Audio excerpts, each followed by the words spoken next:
What do you guys want to talk about? Let me talk to you. Yeah! Throwdown Nation, we are live. It is a Tuesday evening. We are rolling on Instagram, on YouTube, on Twitter/X, on Facebook, and on Twitch. It is, as I said, episode 119 of the Throwdown with Matt, and today we are throwing down with Atlanta-based pro wrestler Herculon Rage, another of the seemingly endless parade of talent from WWA4. How you doing tonight, sir? I'm doing good. How you doing, Matt? Man, I can't complain. It is all good. I'm glad to hear it. And, for those of you that are watching this live, if you have any questions or comments, just throw them in the chat and we'll either handle them as we go or do a little Q&A at the end. So we'll go ahead and get started with the first and the most obvious question, and that is, how long have you been wrestling? I started back in September of last year, so only, 8-9 months now? Got you. And I know the answer to this, but I'll ask it anyway. Who trained you, or who is training you? The illustrious, the unbelievable, the impossible AR Fox. Absolutely, man.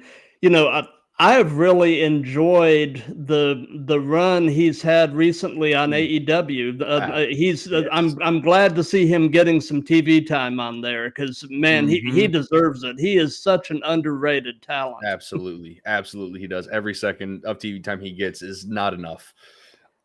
They say AR Fox is your favorite wrestler's favorite wrestler, and it is absolutely true. He is phenomenal at everything he does. Absolutely. And, and like I was telling you before we went on the air, man, he has so much to be proud of, and it's obvious how much he cares about his students and how much you guys love him, so that's absolutely, it's a beautiful thing. Absolutely. So, in the early stages of your training, what would you say was the most difficult aspect of professional wrestling for you to wrap your mind and body around? That's a good question. I will say I feel like, because I have a background in martial arts and stage acting, and like stunts and stuff, so I feel like a lot of the physicality of it came pretty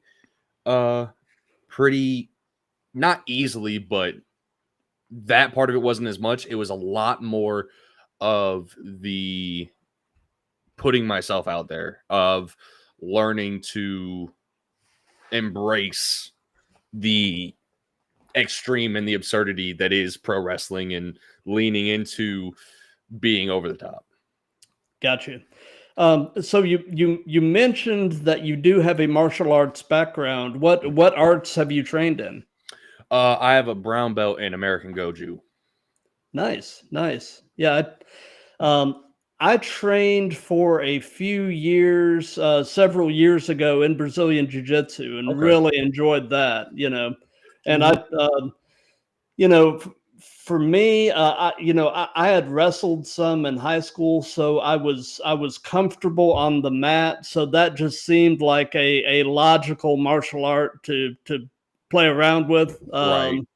But I will maintain that there is no better full body workout than rolling rounds of jiu-jitsu with people. Oh yeah. I mean, good Lord. The cardio of having to go that long, and also the strength of throwing people and rolling with them, it's tough. Right. And the funny part was, when I started doing it, I was usually both the oldest and the smallest person in the class. So it was, yeah. So, I'm presuming that you've been at least a fan of this stuff the majority of your life. Is that pretty accurate? Absolutely. So, honestly, one of my earliest memories, it's not even a solid memory in my head. It's just like a fragment of one. I remember on TV was Trish Stratus versus Lita on Monday Night Raw. Like, I grew up around it. My parents were very into it. They, especially like 80s, 90s, they were going to shows. They always tell the story of how Sting actually picked up my brother when he was a baby at ringside at a show once. Oh, that's cool. Yeah. So, been connected to it some way my whole life. My 8th birthday was actually wrestling themed. So, yeah, always had a very deep love for wrestling. Gotcha. Well, like I was telling you before we went on the air, I've been, varying levels of fandom at different points in my life, but since I was 11, and I'm in my mid 50s now, so and it's been cool because I kind of grew up in the territory days, got to see the Monday Night Wars start to finish, the rise and fall of ECW, all of that good stuff. So it's been cool getting to actually be there for all of the stuff. Yeah, I can imagine. You got to see every like major moment in wrestling history almost. Yeah, it's so it's been a good run, but at the same time, I've also got to say right now is actually one of the most exciting times to be a fan because there is just so much. And the business is really undergoing a renaissance right now. Absolutely. Especially like in my lifetime. Like I have loose memories from around the Monday Night Wars era, but even then it was more, by that point, it was kind of after WCW had been taken over by WWE or WWF at the time. And so even then I didn't really have a whole lot of existence with that. It was mostly just when WWE was on top. The small window of like wrestling being at its height was that TNA run before Hulk Hogan and them came in, where it was just it was actually like competing with WWE. That was kind of the height of wrestling during the time that I grew up until now, where it is just on a whole other level, and the product is so polished but also real, and a lot easier to get invested in. Oh, for sure. But having been around for the rise and fall of ECW, man, the passing of Sabu just hits pretty hard. I mean, Absolutely. that was just so out of left field. Yeah, because he had just had a match. He had just had his retirement match, and the guy was only 60. That's just in a macabre kind of way. It's almost like his life was wrestling. Like once he left it, he was just ready. Maybe, I don't know, but it's awful. It's awful to hear about that. I remember seeing it and I was like in shock because I didn't think anything could take that man out. But yeah, that one caught me off guard for sure. Yeah. Yep. So away from wrestling, what are some of your other hobbies and interests? I'm big into music. I actually at one point in time thought about going to college for music production. Didn't end up doing that, probably for the best because I wasn't that good at it. I love film. My fiance actually works in film, and I've helped her on some like short film projects and stuff like that. Like I said, I've got a background in stunts, so I've done stuff like that. Actually, speaking of which, I just recently do you know what reel shorts are? The what? Reel shorts. They're like it's kind of like cheesy soap operas that you can watch on Facebook in like minute intervals. Yeah. So a lot of those film in Atlanta, and my fiance's worked on some of them, and they needed for one of the ones that's going to be coming out soon. They needed a large man to play a luchador. And one of the producers knows my fiance and knows me, and they're like, they immediately reached out to her. So I'm actually going to be in one of those, in my singlet and boots, but just with a luchador mask on. Oh, that's cool. Yeah, so I'm excited. I'm excited to see that because it's cheesy and it's fantastic. But other than that, I mean, my big hobby is Dungeons and Dragons. Actually, I am a huge D&D nerd. You know, when I was in high school, I tried to actually get into D&D, and I don't know if it was just that I didn't have a good group or what, but I just could never really get into it. But it's always held a fascination for me. Yeah, So, and the group you play with changes it entirely, because I've played with some people where I'm like, I can't wait for this to be over. I don't want to keep doing this. But my fiance and I play together. Our old roommates used to play together, and we would spend entire weekends. Like, we would wake up, play until we were ready to go to bed, wake up Sunday and do the same thing. So it's big hobby of mine, and I'm now actually branching out into other tabletop role-playing games. So that's like the next adventure in that regard. gotcha. So you were mentioning that music is an interest of yours, and you had considered studying it at one point. Do you play any instruments or anything like that? I don't. Oddly enough, I know I tried multiple times, guitar and drums specifically. I played the alto sax when I was in middle school. I was first chair. I was actually decent at it. And I just lost interest in it. It wasn't the style of music I wanted to be involved in. Right. I tried picking up drums and guitar, and I just didn't have the patience for it, or the attention span. But it was like with the saxophone, it was because it was in school, so I kind of had nothing else I could do for 45 minutes to an hour at a time. But every time I sat down to learn guitar, my fiance's tried to teach me how to play guitar. You can't see it on the stream, but like right over there is actually a guitar hanging on the wall. I don't have the patience for it. I'll learn like 3 chords and know how to piece them together in a song for that day, and then it's gone.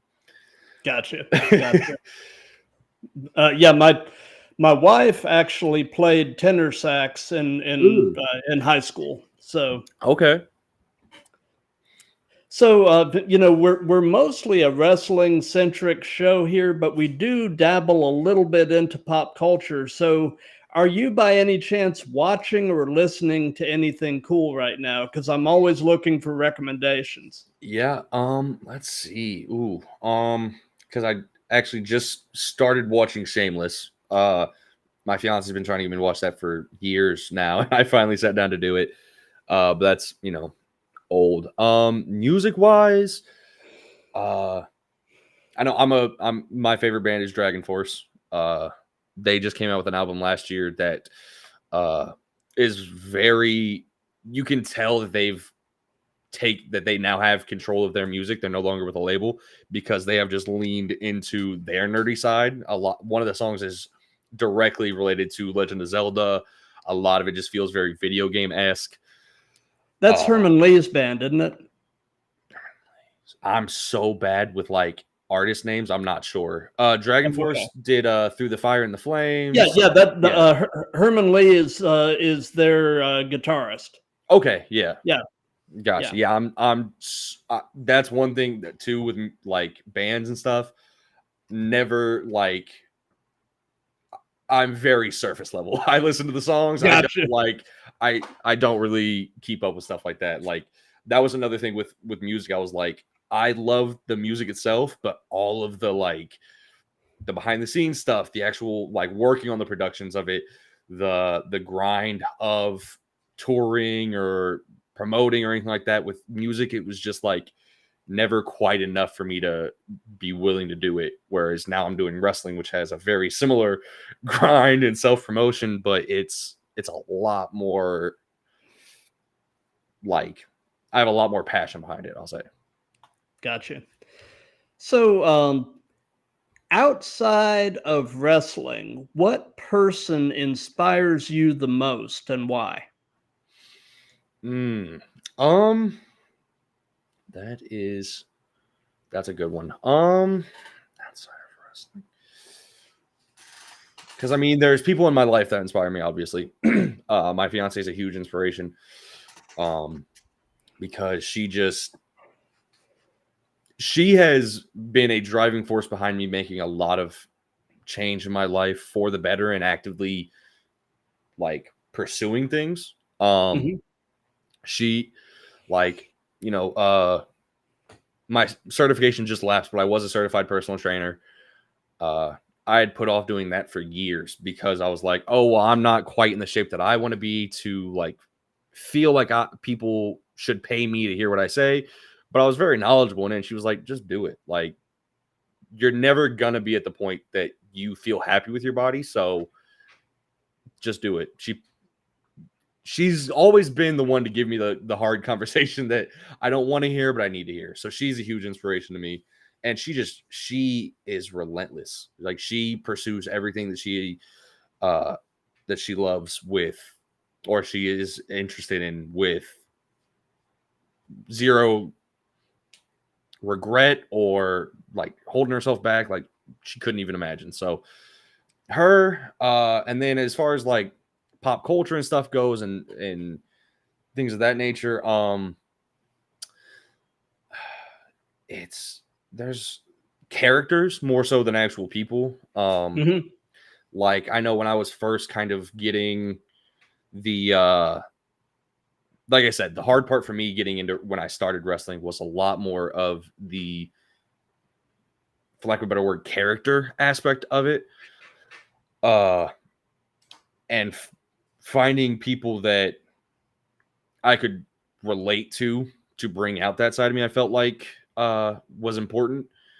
And one character that stuck out a bit was Negan from The Walking Dead. Like, his speech cadence and stuff like that, especially once, like, in wrestling terms, he made his face turn in the show. Yeah.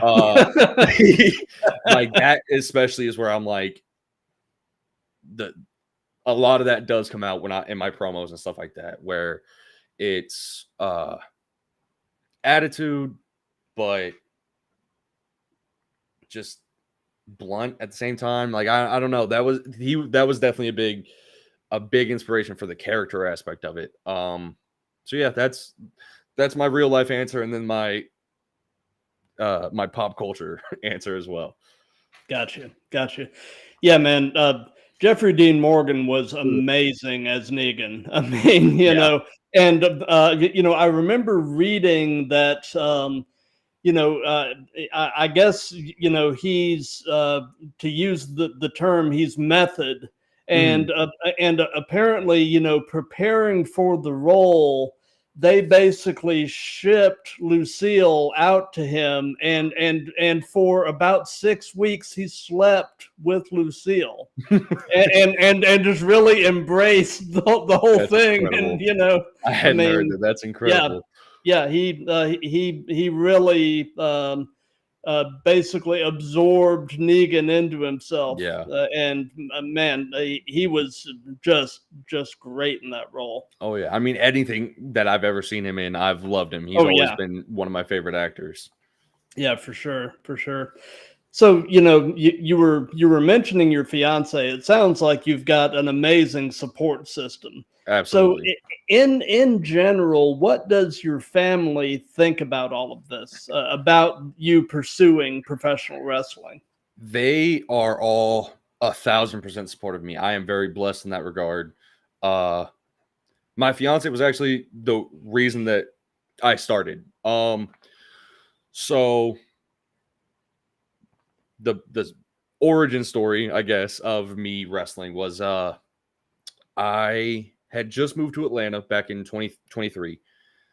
I was, like I said, I was a personal trainer. I was working at a gym, and two of the guys that worked there were also huge wrestling fans and around my age. So we had the same experiences with it. One of them a little older. And over the course of like a week, it went from like us finding out the others were wrestling fans to talking about like our favorite moves and wrestlers to, hey, there's this school nearby. We're going to go check it out. And like one of the guys, like I said, he was a little older. He was at the time about 35. He was a little hesitant because of his age.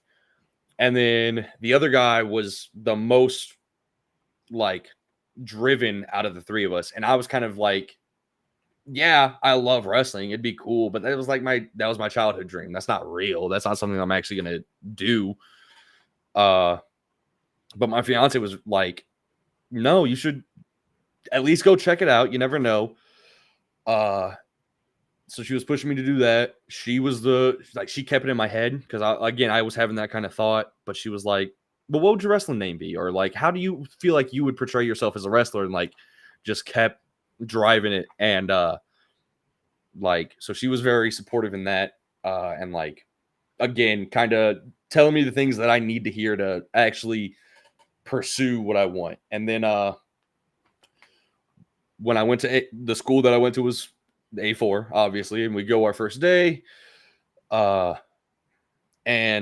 I was hooked. I didn't even walk in the door. I heard them hitting the mat from outside, and I was like, I felt the chills, and it was just there. So they little bit of a breakdown of how WWE 4 works for training. They have a 2-week crash course that you can kind of do that's a smaller amount of money, but it lets you take bumps and get a feel for, if it is for you, right? Yeah. And told my family about what was going on. My parents were super excited for me because they knew as long as I could remember, I've been a wrestling fan. And they actually fronted the money for me to do that crash course to see if it was something I really wanted to do. So yeah, I mean, my brothers are like very vocally supportive, and they all try and watch my matches and stuff when they can. So I have an incredible support system around me with my family, and I know plenty of guys that don't have that. So I know I'm very blessed in that regard. Absolutely. So how did the ring name Herculon Rage come about? That is a great question and a fun story. Okay. So again, I had my ring name before I ever even went to A4 that first day. Okay. What had happened was during that week of talking with the guys, the one that was super motivated, he had already come up with his name. Okay. His name was going to be Cassius Payne. Okay. I was like, that's awesome. We were going into it planning on being a tag team and doing all this stuff. So I was like, Payne, what's something that I can kind of do similar to that for a last name? That way it's like similar theme, but different. And Rage is very real to me. I have legitimate anger issues that I grew up with and struggled with and came to terms with and took control over, I'll say, for lack of better terms. And found healthy outlets for is probably the better way to phrase that. So that's where the rage came from. I was like, well, hey, there's pain, rage, it's emotions, it's feelings, it's it's all in the same kind of vein. But I could not come up with a first name for the life of me. And that weekend before we went to the school, I was racking my brain trying to think of it, and more so because, again, my fiance was like, well, what do you think it would be? Like, really, like, put some thought into it. And we're down in Columbus, Georgia for my father was in the Army, and he was having a military reunion at the base. So they have campground nearby, and there's no real internet out there. It's just cable TV. And one of the networks had a Adam Sandler marathon going on. Mm-hmm. Now, if you go back and you watch The Waterboy, when he calls in to Captain Insano, played by Big Show, Yeah. When he calls in to like ask for advice from him, before he calls in, Captain Insano was cutting a promo to set up for the next pay-per-view, and he's like, and this Sunday at Slamavania, I'm gonna send Herculon back to whatever planet he came from. Oh, that is awesome. And as soon as he said Herculon, my fiance and I both were like, wait a minute, that's cool. And so that's how Herculon Rage came to be. And it is so funny because when I was like creating the persona and really finding out what it meant to me, everything for me was the anger aspect of it, right? The rage, the leaning into that part of it. And the name, the Herculon part was like, hey, that's a sweet name. That's it. Like, I didn't think much of it. But the buddy I was going in with, Cassius Payne, he was like, well, Herculon is obviously connected to Hercules, so why don't you lean into that for like some of your moves? So he asked, like, what were the labors of Hercules? And so we look him up and we're looking through them. And that's actually how my finishing move got named. Because I had, since I was a kid, I had this move in my mind that would be my finisher. I had never seen anything like it. And so it didn't have like a natural name to it. I was like, oh, I always have to like explain it with like 3 moves attached, basically. But when we're looking at the labors of Hercules, the final labor of Hercules is fighting Cerberus. So the move became the Cerberus Slam. And nice. Like, I have a couple other moves. Like, I have this pile driver I do. And because I'm dropping them on their head, I call it the Hydra's head. My spear is the Cretin Bull. Like, I leaned a lot into that, so it's more like a lot of the Herculean references are more nuanced rather than like walking out in gladiatorial gear and stuff like that. Right. So you're not doing the whole carrying cross thing where right. Yeah, I'm not going quite poor carrying. I mean, that was just a terrible gimmick to be saddled with. It was so bad. And the fact that it was even halfway redeemable is really just a credit to him as a wrestler, because everything he does is phenomenal. That guy is truly amazing. I mean, you can give the guy the worst gimmick and he's going to make it work. Yep. So because he is just able to believe whatever he is doing. He is able to completely commit to it and believe in it to make you be like, oh yeah, this guy's totally a gladiator. Yeah. So, tell us a bit about in-ring Herculon and kind of compare and contrast him with everyday you. So there is, for me, with my background in like acting and stuff like that, I know there's kind of a lot of people have one of two ways of going about it, where it's either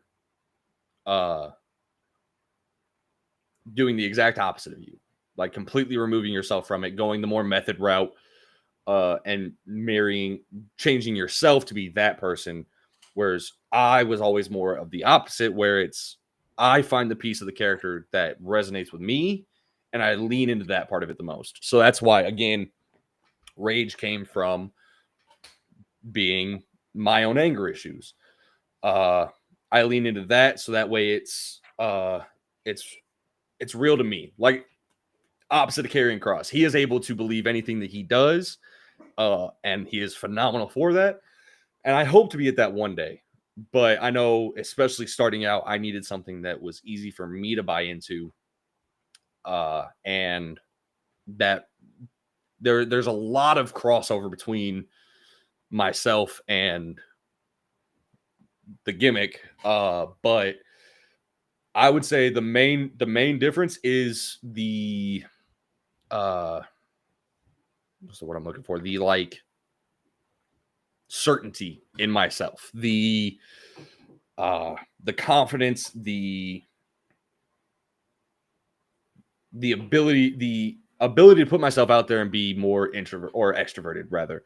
That is something that as a wrestler that doesn't want to, because like I when I started, I thought about going the more like monster route where I'm just strong and beat people up and have somebody talk for me. And I was like, I just don't want to rely on that. I want to polish everything. And to me, by doing that, you have to be able to be more, you have to be confident in yourself and every word that you say. So that was something that I had to like overcome a lot. And that would be like the main difference between Herculon and Patrick. Gotcha. Well, Kelly the Blob on YouTube asked, what are your wrestling goals in the next year? So full transparency, Kelly the Blob is my fiance. Well, hello, Kelly. But that is a great question. In the next year, so I kind of have a range of goals because, again, similar to how I was with personal training and my goals and fitness in general, I very much have a like easiest way to describe it is like my fitness brand that I was working on creating is called Mountain Movers. The idea behind that is my goal in fitness is to literally place my hands on the side of a mountain and push it. I have the belief of setting a goal that my end goal is unobtainable. That way I'm always pushing myself to be greater. So I always make the distinction between goals and milestones. My goal in wrestling is to be the first person to wrestle for WWE, TNA, AEW, and New Japan all at once while holding every single title in all four companies. Nice. Like I to me, that's the best way for me to push myself and not settle. Over the next year, the milestones I'll say that I have for that are to be booked every week and to push to a point where at the very least making a living off of pro wrestling alone is feasible. Maybe not quite at that point, but I can see the door there. I can see that I'm trending in that direction and getting more and more attention, working towards getting seen by bigger eyes and hopefully making connections with people that I can advance to the next stage, to GCW, to TNA, to WWE, like working my way towards that. Gotcha. So tell us about your favorite match that you have been a part of so far. That is a really good one. I have a few. I think the first one that comes to mind is DWA Bruised and Infused 2. I wrestled against Neji Ichiban, who I saw in your intro video. Yeah. And Eddie. He is a great guy. Neji is incredible. He is a very cool guy that will always give you time and make you feel like you're being heard. Love him for that. And he will also be the quickest person to chop the hell out of you if you ask him to. He has no hesitation leaving a handprint on your chest. Fan, foe, you could be a 90-year-old woman, and if you ask him, he will probably still do it. I know he shot me one of the first times I'd been to one of the WWA4 shows, the Thursday Night Live shows. We said we were interested in wrestling, and somebody was like, "Oh, well, before you can start, you got to get shot by him." And we're like, "Yeah, let's do it." I feel like I couldn't breathe right for 3 days. But yeah, so the match was against him and Eddie Hendricks. I've had him too. Yeah. So, and I've had multiple matches with Eddie now, and that was my first one with Eddie. Every time me and Hendricks get into the ring together, we put on a great match. We beat the hell out of each other, and we really just give you what you want when you see two large men get into the ring together. It's always entertaining, and then when you put Neji into the mix with that, we really were able to create like something that I felt was special because we were able to tell an interesting story. We were able to do some really cool things with each other. Plus, there was Poison Mist involved. And that was the first match I've ever had Poison Mist at all, let alone being the one to get it spat in my face. So, so that one's one of my go-to. Like, unfortunately, there was an issue that night with the camera equipment, so the quality watching the matches is tough. But the match itself was great. Any of the matches I've had with Hendricks are always going to be high on my list, especially the first one. And then I had a show with Spectre with Spectre at WWA4 where I feel like I was really just playing a part in a story that he was involved in, but we got to do some really cool stuff with that where part of it involved some shenanigans with being choked out by a chain. And we got to do a couple cool spots that only a sick, twisted mind like Spectre could help you come up with. So those are kind of my go-tos. Spectre is actually on the schedule. Is he? Yeah, he's going to be. I can't remember the exact date right now, but he's coming. So I'm excited. Person. I'm excited to have him on. Yeah, so, he's a very interesting person. That'll be a fun one. So, and I know everybody has them, but what is your biggest in-ring pet peeve? Ooh, that's a good one because I feel like I'm still new enough that I don't know necessarily what to be bothered by. Ooh, that's good. I will say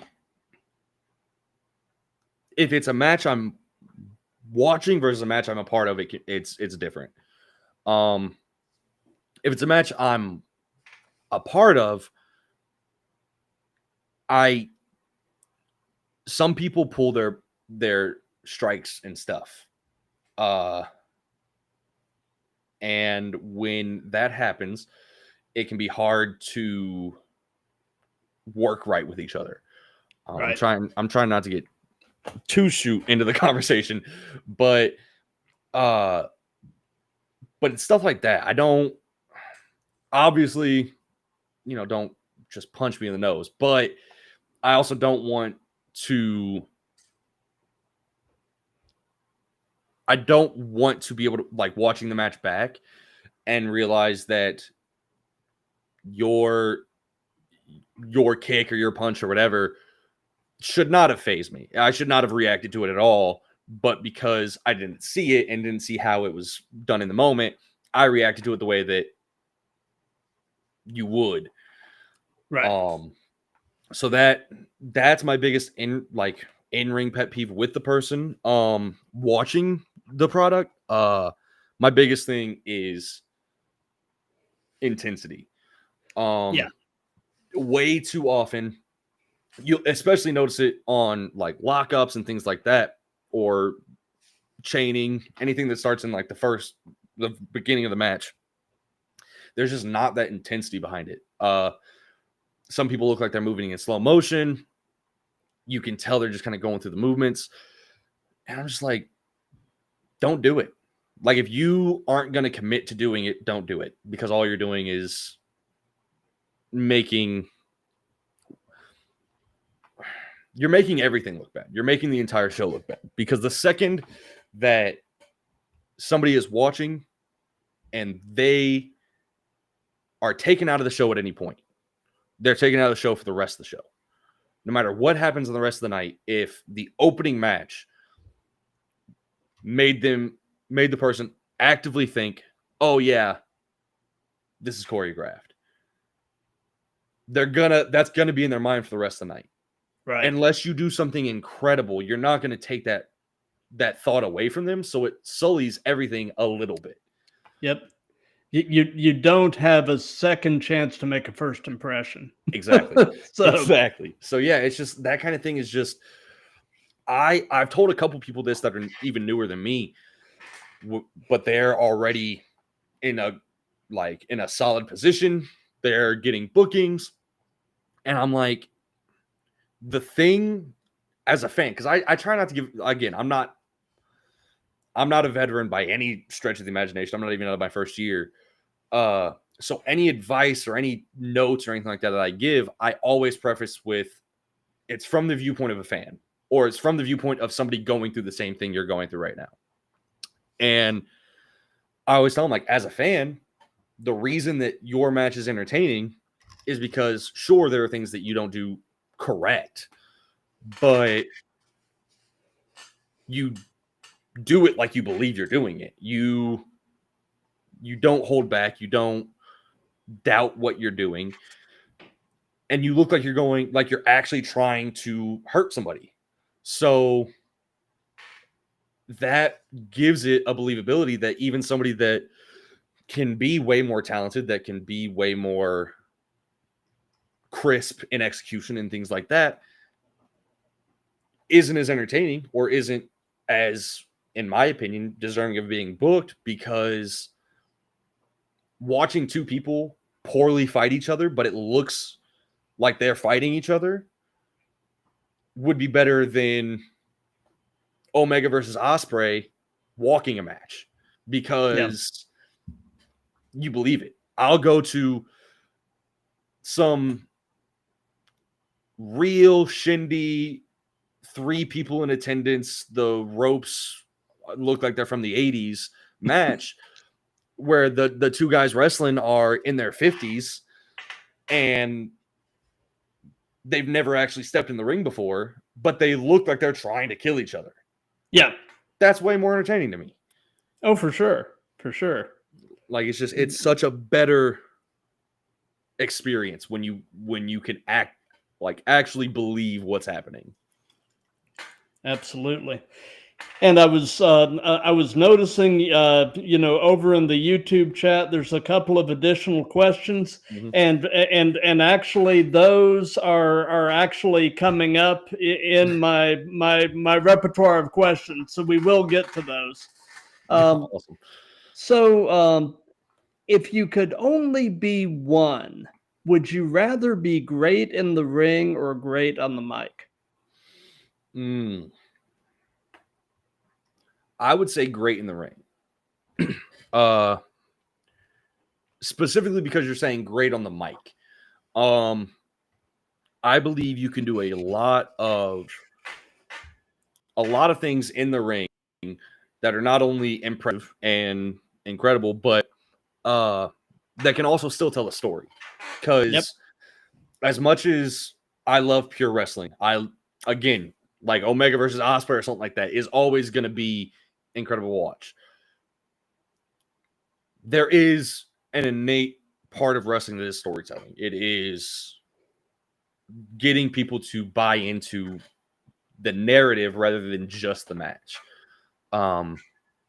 So if you said better character or better wrestler, that becomes a much more difficult question for me. Better in the ring versus better on the mic to me is like somebody like Brock Lesnar, who, you know, not a fan of the human being, but as a worker, never really talked a whole lot.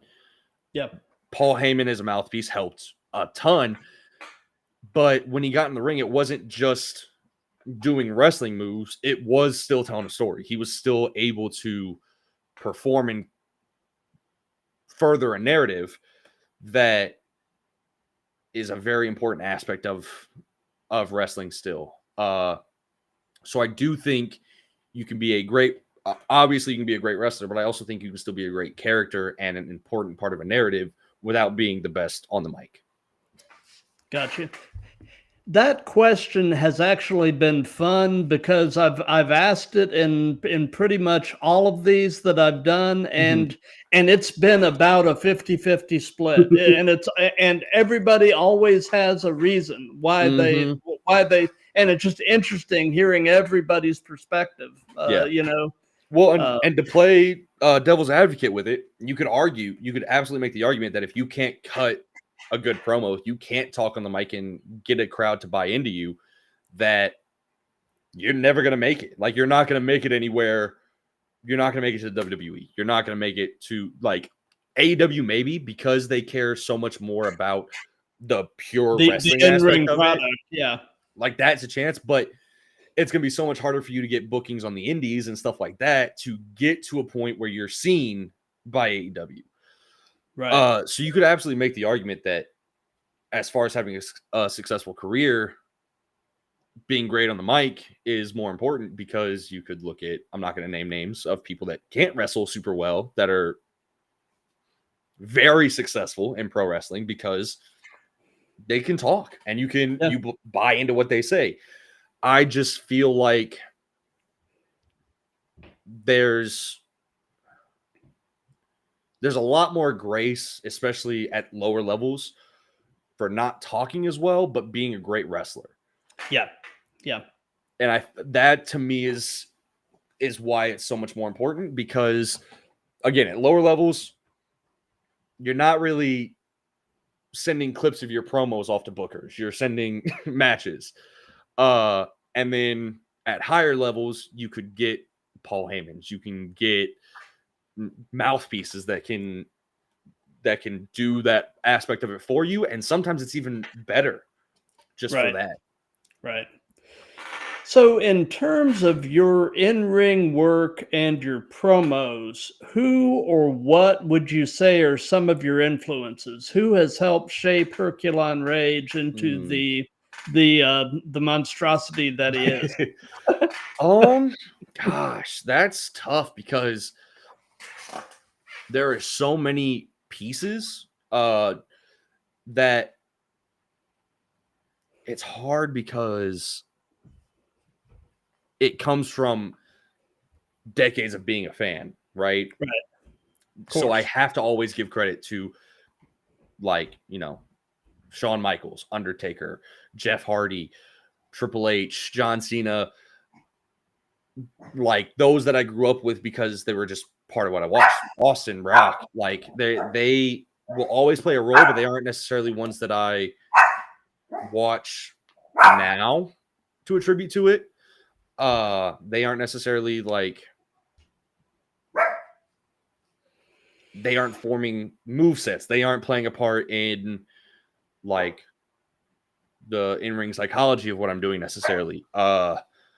Like in terms of that, maybe more like 2008-ish Undertaker is still part of that, where it wasn't so as stoic as it was before, but it also wasn't quite as much as like the biker era Undertaker, just because I honestly, that would probably be a better one for me to draw from, but there's a lot more confidence that I'm still working on getting with that. But with a lot of the in-ring work, a big one that from childhood till this day, even just the other day, I was watching clips of him, and I just recently added a couple moves, inspired by him, Samoa Joe.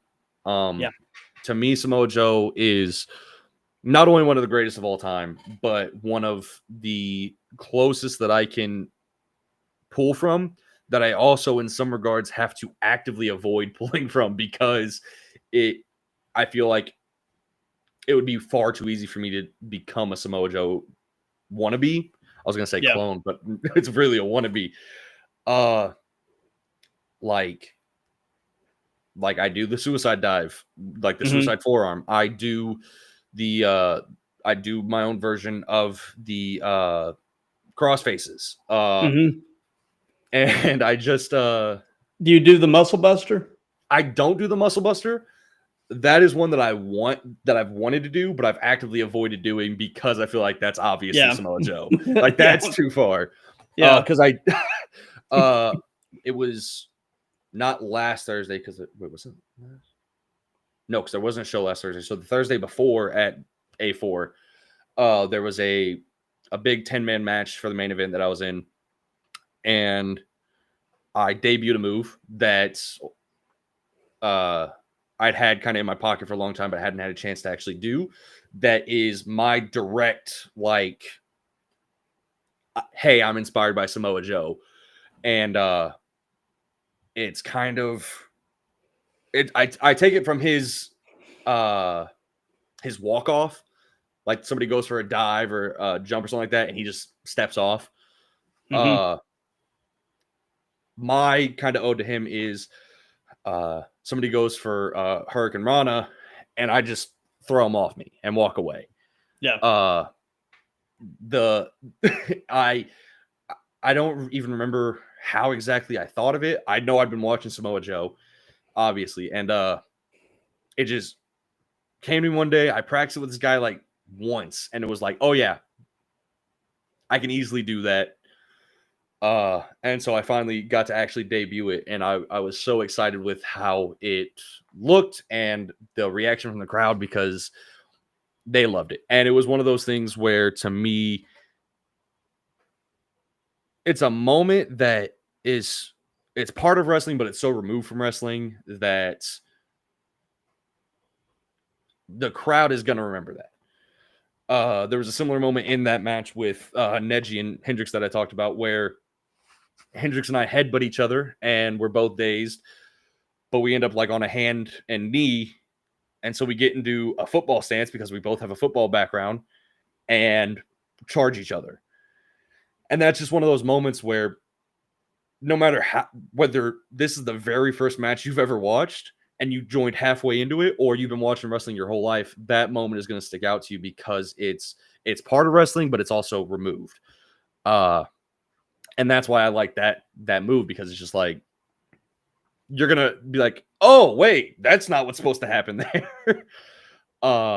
So yeah, Samoa Joe is probably the biggest inspiration, I would say. But yeah, there's just so many. I mean, Abyss is like one niche one. Like, there's so many people that, like, even though I don't actively think about playing a role, play a role. I mean, I'm a relative to like WWE, I'm like a average to above average size, but especially in the indies, I'm a large guy, but I still do moonsaults. I still do escalera dives. I do topes, because watching Jeff Hardy growing up, always wanting to throw my body off of stuff is like the dream in wrestling for me. It just comes with the territory, right? You know?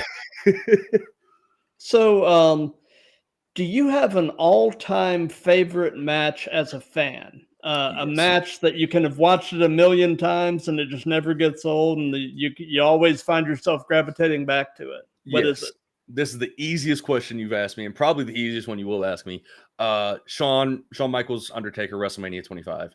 Yeah.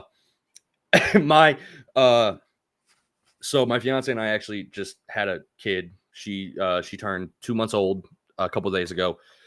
In her first week or two of life, I had her watching that match with me. That's cool. Because raise them right. Exactly. I mean, I already had a ring name picked out for her and everything before she was born, so she's committed to it, even if she doesn't know it yet. But no, like that. What is it? So it's Remedy Rage. I like it. Thank you.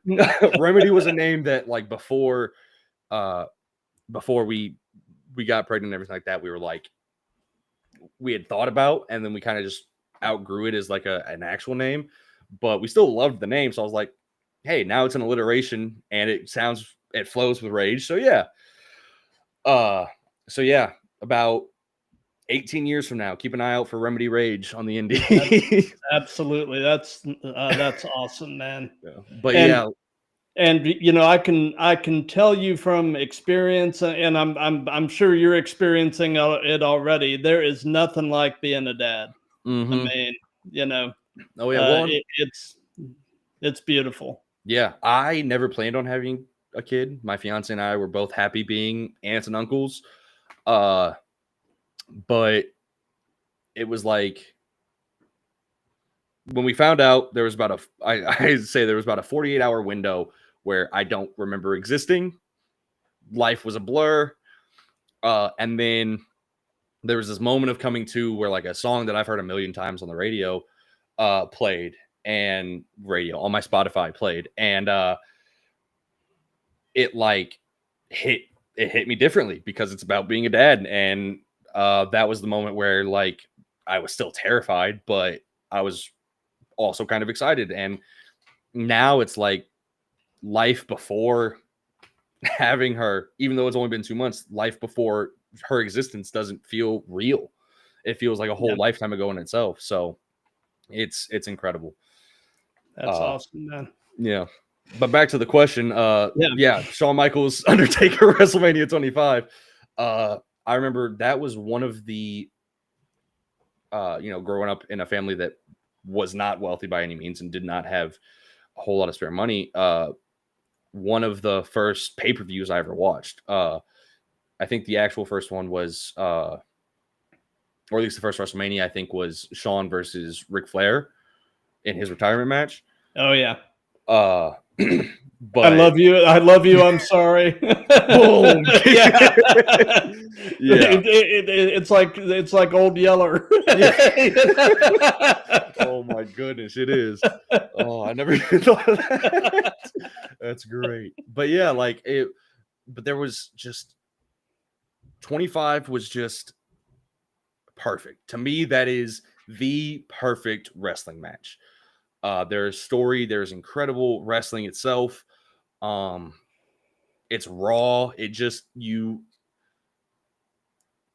even at that point in life, I knew wrestling was choreographed, and I was still like hooked. Like the whole match, I was believing it was real. Like there was no thought of it's wrestling. It was just, I was hooked. So that's always and Shawn Michaels is my favorite all time. So that's also part of that. But yeah. But yeah, and when you can blur those lines and get buy-in, that's where the magic is. Oh yeah. Yeah, that's what people like when it comes to wrestling. That's what people really pay money for. They want to be made to believe that what they're seeing is 100% real. Yep. And if you are authentic in what you do,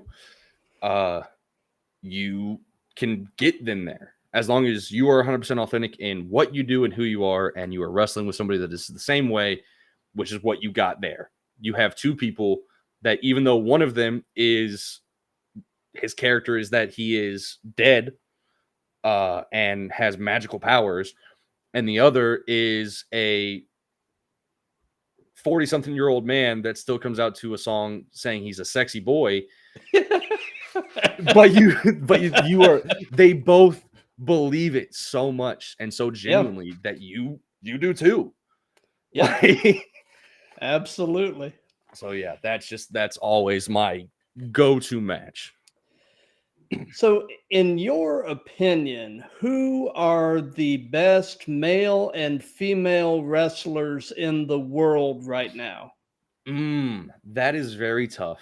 I will say I am not great about watching the product as much as I should. I try, and I try to get out of the Fed kind of echo chamber. I will always love WWE. It will always have a special place in my heart, but I do try and expand beyond that. It's just a lot harder to watch wrestling outside of that. That being said, I will try and answer outside of that. I mean, Mercedes Moné is an easy one to pop up in my head for women. I think Lyra Valkyria is definitely pushing her way into that conversation. Io Sky is phenomenal. Gosh, I think very underrated person that's on the indies right now is Kid Bandit. She's phenomenal. And then when it comes to men, gosh, I mean, I'm a very big Swerve Strickland fan. I mean, obviously AR Fox is going to be up there for me. Again, your favorite wrestler's favorite wrestler. He is there. There is a bias, obviously, but like genuinely, I remember before I went to the school for the first time to like visit, I had looked it up online. It was funny. That was a coincidence too. That kind of felt like it was like I'm a Christian, so I say like God, but something was pointing me in the direction of wrestling because I had looked at local schools and I found a few, but the one that stuck out to me was WWA 4, and then the one that we like actually somebody at the gym we were working at trained there, and we just knew that he trained somewhere, and he told us about it like after I had looked it up. So I was like, oh, that's crazy that I accidentally found this one and felt like it was the right one. But totally a God thing. Exactly. I completely agree, exactly. man. I have another story with that I'll sidetrack to after I'm terrible about finishing a thought. If that hasn't been apparent, I do derail, but let me finish with that. One of the things about AR Fox that is so special is to me especially was when I did look up the website before I met him, before I had any bias. On the website, there's at least there was, I don't know if it's still there, a video package of his, like some of his highlights and stuff like that. So it was like, hey, here's where he's worked, here's some of the stuff he does. So it like you get an idea of who the trainer is. And watching that video, I was like, I hadn't really been watching wrestling at that point. Like I still loved it, but I hadn't actively watched wrestling in years really at that point. And watching that, like, it brought out that kind of passion I had as a kid. Like I was in awe of some of the stuff he was doing. So, got to give it up. Always got to give credit to him. We talked about him earlier. Karrion Kross has quickly grown on my list. He was somebody that I never paid as much attention to as I should have. Not his fault by any means. Just not put in the position to get a whole lot of view. But when he started doing the kind of like devil on the shoulder kind of thing with New Day and stuff, I was like, oh, that's interesting.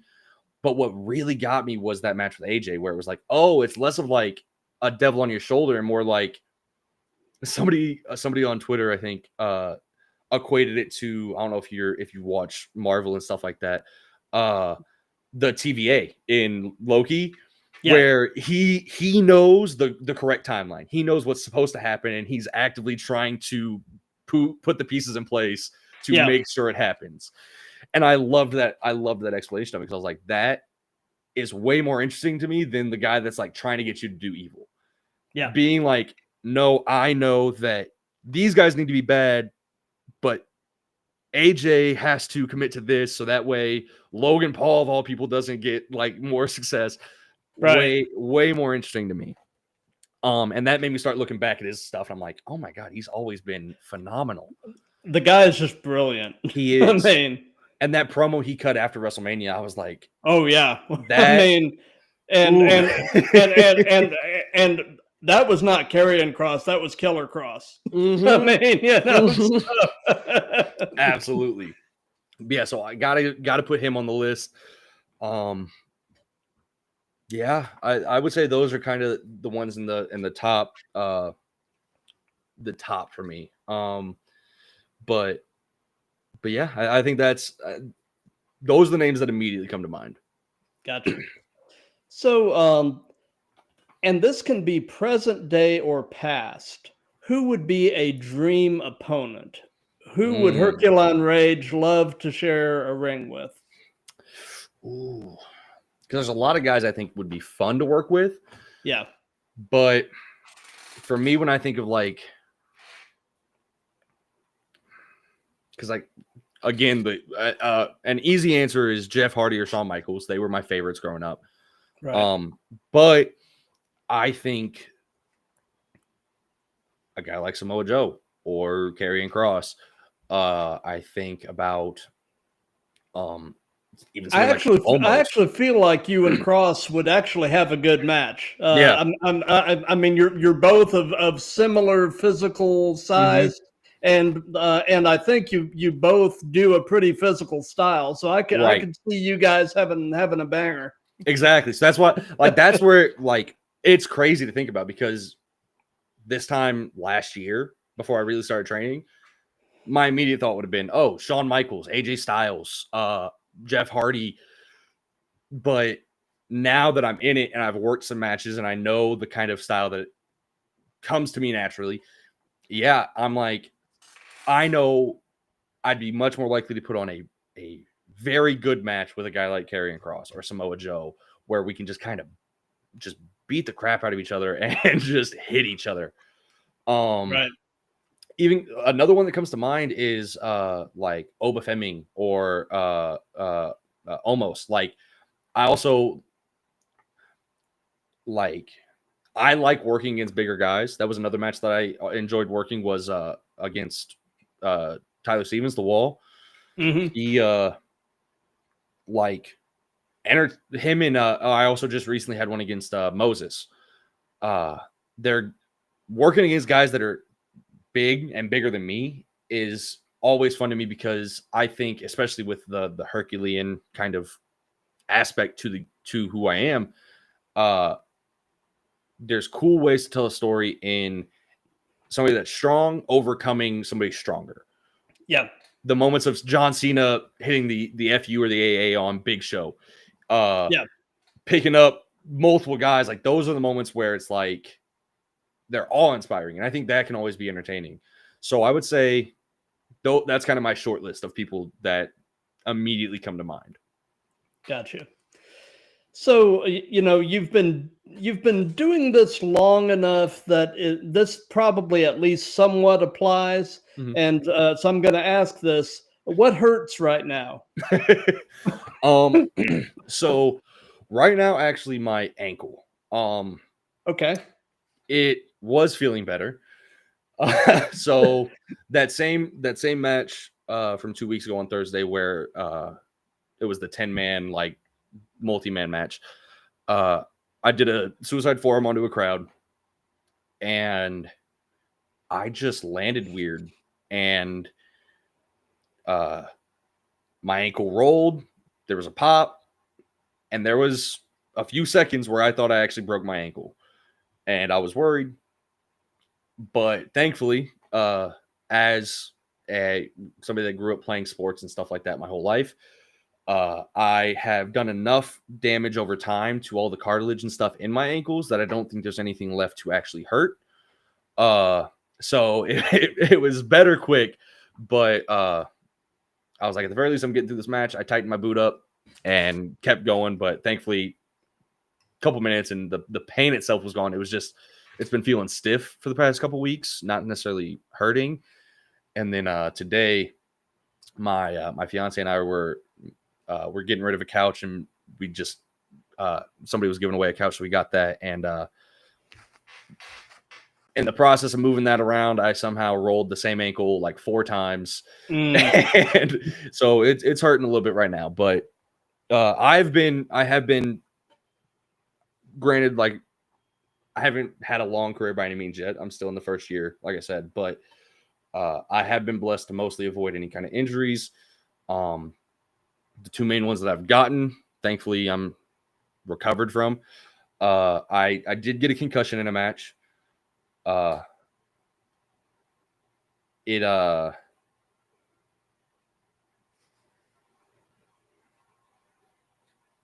Sorry, I just saw somebody in the chat. The message just came up. It has to be somebody I'm related to based on what they said, and the fact that their username was my old Xbox gamer tag from when I was like 12 years old. So seeing that just caught me off guard. Sorry about that. But yeah, so the concussion I got, I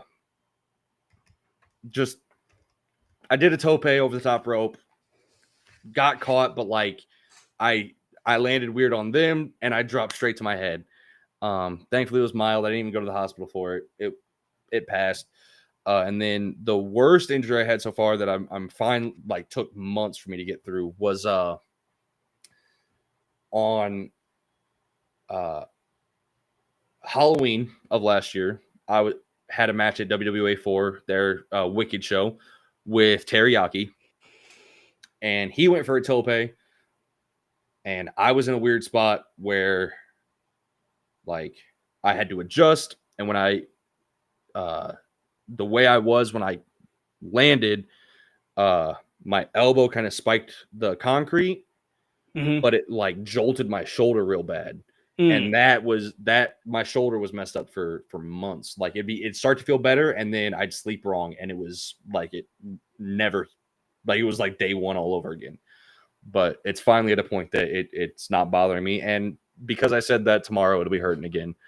But but yeah, so thankfully I've not I've not had any major injuries or anything like that.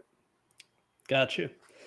So knowing everything you know at this point in your life, if you could give any advice to your younger self, what would it be?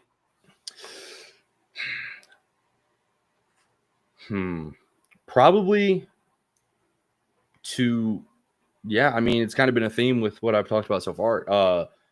Pursue your passions. Don't doubt yourself. Don't hold yourself back because you feel like you can't do something or shouldn't or whatever. I mean, I stopped being like really watching wrestling, let alone considering being a wrestler, because I was like, oh, that's not a real thing. It took me years to pursue personal training because I told myself that I couldn't do it. Like I thankfully got kicked in the butt early enough that I can still like make changes and have hopefully a long successful career in wrestling. But I still didn't start wrestling until I was 27 years old. If I could have started when I was 17, 18, the vast difference of where my life would be right now in terms of that would be huge. But at the same time, at the end of the day, everything happens for a reason. We're put in the places we're supposed to be. Yep. And you got to bloom where you're planted. Exactly. That's perfect. So yeah, I would tell myself to pursue things with full disregard for safety. Just don't hold yourself back because you're afraid of failure. Got you. So just kind of a quick rundown. What all do you carry in your gear bag? Do you have anything interesting or unusual that you have in your gear bag? Ooh,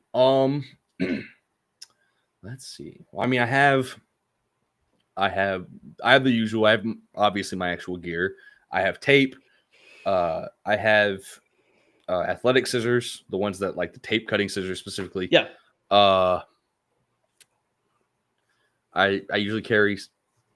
I finally got a can of body spray to keep in there because for a while there I had just an air freshener, just a general air freshener spray, like Febreze. Yeah, I think it's technically Glade, but yeah, I had stopped.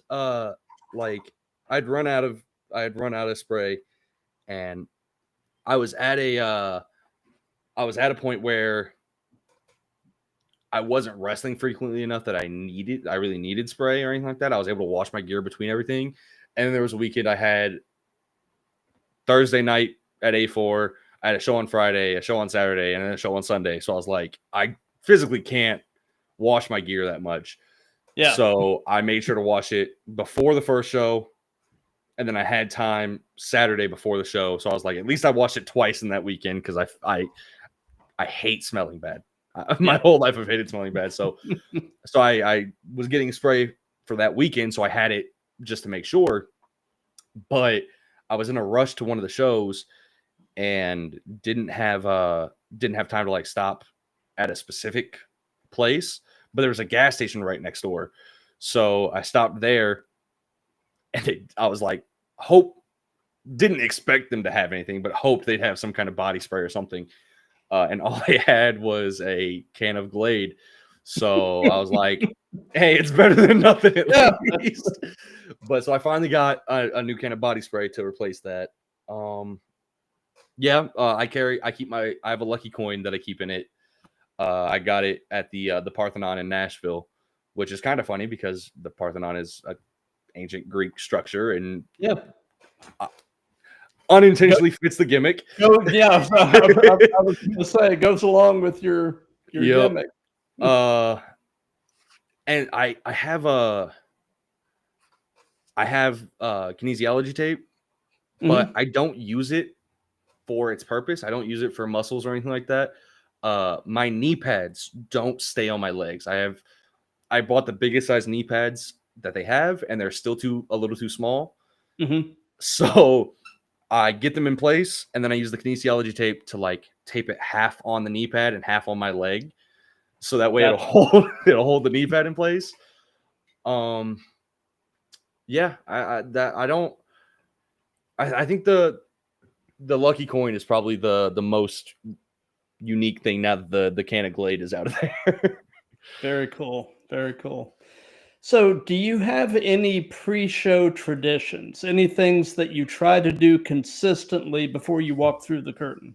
I do. So you can't always see it because it's kind of I do it kind of small. But if I have tape on, I write it on the tape, and then sometimes I have weightlifting wrist straps that I wear. If I'm wearing those, I'll just write it like on my bare wrist and cover it with that. But I write the initials of my daughter and my fiance on my wrists. And then I also pray before every match. Like I said, I'm Christian, so pray before every match, just that everybody's safe, everything goes well. Yep. And that's the most important thing. Oh yeah, I always pray for are that first and foremost, everybody's safe. If everything goes wrong and it turns out terrible, but we're both able to walk away with no injuries. Yep. At the end of the day, that's all you can ask for. Yep. So that's first and foremost. Then I ask that, we do what we're supposed to do. We get everything done, and that we're both able to progress in our careers, in our fields. That way we can take care of those we love, and so I can continue to speak about the fact that I'm Christian and further the message of God and show, like, by no means would I say I am a good example of a Christian. I swear I have issues, but I am one thing I'm very proud of with my religion is that I can be an example of what Christianity should be, and that's somebody that's always trying, and that is somebody that is loving and accepting of everybody. Absolutely. So, something that we've done in all of these that's just been kind of fun is we've let the current guest pose a question for the next guest. And my last guest was actually a wrestler out of Pennsylvania who is a deathmatch specialist. Ooh. And he's the Hammer Lord, Jamie Jameson. Okay. And the question that he posed, and this one really may not apply that much to you because you're still fairly new in the business, but the question he posed is, how much gas is left in your tank? In other words, how many years do you see yourself continuing to do Gotcha. I said from the moment I took my first bump, and not to sound cocky or anything like that, but I took my first bump, and I think it's just from having done sports my whole life, so I'm used to taking a level of abuse, and again doing like stunt work and stuff, so I know how to do like fall and do things safely. I didn't hurt that bad taking my first bump. Now there have been some rings that I've been on that are not great and they hurt. But yeah, I felt great taking my first bump, and so I think that put a level of confidence in me that I'm like, my body can take this for a long time. I won't push myself to the point of like crippling my body. Freak accidents happen. Hopefully I never have to worry about that. But as far as like, just because I've done it too long, I'll stop before it comes to that point. But I feel great. I feel like in terms of that, I don't have a whole lot to worry about. So I could see myself doing this for probably longer than I should, but still still doing something well into my 50s. I never see myself leaving this business. As far as, specifically wrestling goes, yeah, I would say I've got at least 20 years that I'm gonna go through. But yeah, I never see myself leaving wrestling in some regard. Now, that being said, I don't do death matches, so that takes a lot more of a toll on your body. But yeah, I think I got a long time in me. Gotcha. So, and since this is part of a series, do you have a question that you would like to pose for the next guest?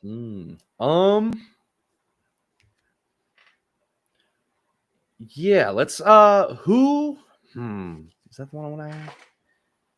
Yeah, who is the best booker you've worked for? Or promotion. We could go broader into promotion. Who's the favorite promotion you've worked for? That way it's not quite as calling somebody out as asking about bookers, but yeah, gotcha. Favorite promotion. Well, how would you answer that? Ooh. See, I've not had a whole lot of experience with different promotions. Really, my experience, obviously at A4, we have our Thursday night shows. I love doing those. It's still training, so I'll exclude that one because it is more training than booking. Because otherwise that would probably be the answer. But other than that, I've not worked a whole lot of different shows. Technically, I've worked with I've done a Rumble match with New South over in Alabama. I didn't get to meet the promoter or anything like that or the booker for an extended period, but the conversation I had with him was great. But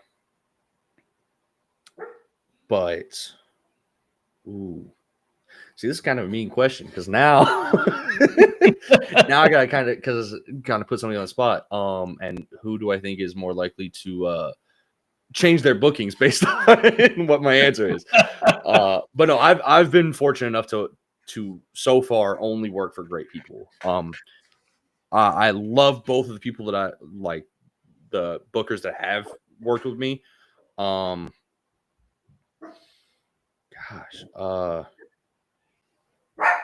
And they both have put a lot of faith in me early on. But I will say that I've just had more experience with Dynamic Wrestling Association. Mm-hmm. Like I've worked for Renegade Independent Pro Wrestling, RIPW, and I love Renegade. He's a great dude. And wrestling for him was great. The show was ran really well. He was the one that booked me with Moses. So I got to work with a guy that has a lot of experience and a lot of things to teach me, who is also, shout out to Moses real quick, an incredible person. He has had a career that he could very easily be cynical and be just kind of the vet that's had a successful career, that comes into these promotions, doesn't talk to anybody, and blows you off. And he is not that at all. He was very helpful. He was very knowledgeable and let me learn a lot. So he's great. And I appreciate the opportunity to work with him that Renegade gave me. But that being said, I have had more experience working for Dynamic Wrestling Association ran by Chainmail. Mm-hmm. I hate Chainmail. He's an awful human being with a terrible accent. But the promotion itself has put a lot of faith in me. And from the stuff that he's told me and the vision he has in store for me, I appreciate the opportunities that I'm getting from him. So got you.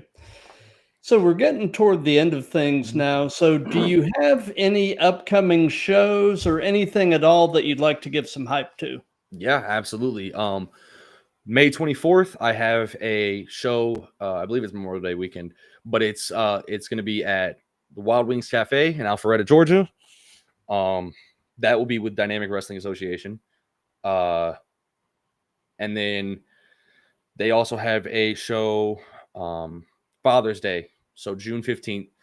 And I'm going to be at that show as well. So those are kind of the two big ones that I have coming up. I know RIPW has a show June 22nd, I believe, and I believe that's the next show coming up. I don't know if I'll be at that one, but like I said, I love Renegade, so I'm still going to shout that show out. But those are the main ones. And then always check out WWA 4 Thursday Night Live.